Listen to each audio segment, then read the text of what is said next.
تو یہ جو باہر دنیا میں بخدا فوجی طاقت سے، حکومت کی طاقت سے، علاج کی طاقت سے ہرگز نہیں ہے.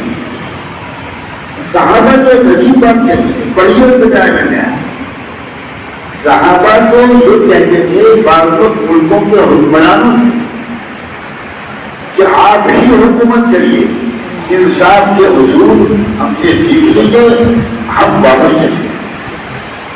اس سے زیادہ خلوص اور محبت، دنیا کی خوفوں سے محبت، اقوام عالم سے محبت کا کیا ثبوت ہے؟ کامیاب رہنے کے لیے نہیں ہے. ہم آپ کی سطح پر قبضہ کرنے بالکل نہیں ہیں.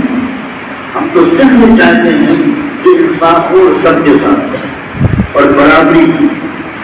تو یہ تو آپ نے کچھ کو کہہ رکھا ہے کہ یہ اونچی ذات کے لوگ ہیں، باقی سب نیچی ذات کے لوگ ہیں. یہ آپ کا بنایا ہوا فلسفہ ہے. خدا نے سب کو ایک ہی ماں باپ سے پیدا کیا ہے، سب برابر ہیں. لا فضل لعربی علی عجمی ولا یبیض علی اسود ولا یصفر علی احمر الا بالتقوی. اونچ نیچ کردار سے ہوتی ہے، اونچ نیچ ذات سے نہیں ہوتی، اونچ نیچ پیشے سے نہیں ہوتی، اونچ نیچ نسل سے نہیں ہوتی. تو یہ پیغام جب کو ملا تو دنیا کے لوگ ٹوٹ پڑے، مظلوم اور محروم لوگ تو دبے کچلے تھے وہ ٹوٹ پڑے. وہ بالکل ایسا لگا ان کو جیسے کوئی ٹھنڈی ہوا آ گئی. تو اخلاق کو چھوٹ پڑے. نوجوان ان کے نوجوانوں نے مدینے سے آئے ہوئے نوجوانوں کی بات دامنی دیکھی، ان کا اپنی نگاہوں پر کنٹرول دیکھا، ان کا اپنے وقت کا صحیح استعمال دیکھا. تو وہ نوجوان اس سوچنے پر مجبور ہو گئے کہ یہ بھی نوجوان ہیں اور ہم بھی نوجوان ہیں. جو جذبات ان کے ہیں وہی ہمارے ہیں، جو ہمارے ہیں وہی ان کے ہیں. اگر یہ کسی عورت اور لڑکی کو نہیں دیکھتے اس کا مطلب یہ ہوگا کہ ہم بھی اپنی نگاہوں پر کنٹرول کر سکتے. جب انہوں نے دیکھا کہ ان کے نوجوان بزرگوں، بوڑھوں، ضعیفوں کا ایسا احترام کرتے ہیں، ان کی صفائی ستھرائی دیکھی، ان کا سلیقہ دیکھا، ان کے تاجروں کی ایمانداری دیکھی،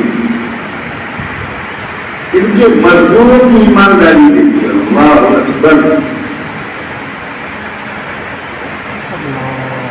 مزدور جتنی دیر نماز پڑھتے تھے اتنی دیر ان کی مزدوری نہیں لیتے.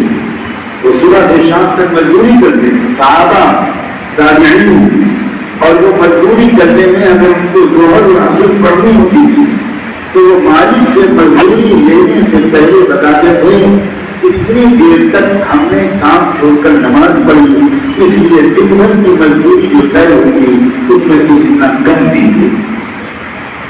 اب حیران رہے وہ کہتے تھے ہم آپ کون لوگ ہو گئے؟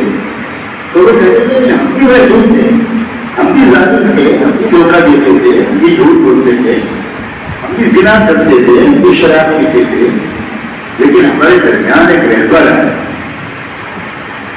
اور اس نے ہم کو انسانیت کے آداب سکھائے، انصاف، اخلاق، امانت داری سکھائی، ہماری زندگیاں بدل گئی. اس طرح ان کے اندر شوق پیدا ہوا، عورتوں میں شوق پیدا ہوا، نوجوان جوانی بچیوں میں شوق پیدا ہوا. بہت واقعات ہیں. عورتوں نے اسلام قبول کیا عورتوں کو دیکھ کر، نوجوان اسلام میں آئے مسلمان نوجوانوں کو دیکھ کر، تاجر اسلام میں آئے مسلمان تاجروں کو دیکھ کر. تقریریں سن کر نہیں، کتابیں پڑھ کر نہیں، ان کے شاعر اسلام لائے مسلمان شاعروں کو دیکھ کر، ان کے حکمران اسلام لائے مسلمان حکمرانوں کو دیکھ کر، ان کے جج اور قاضی اسلام لائے مسلمان ججوں کو دیکھ کر.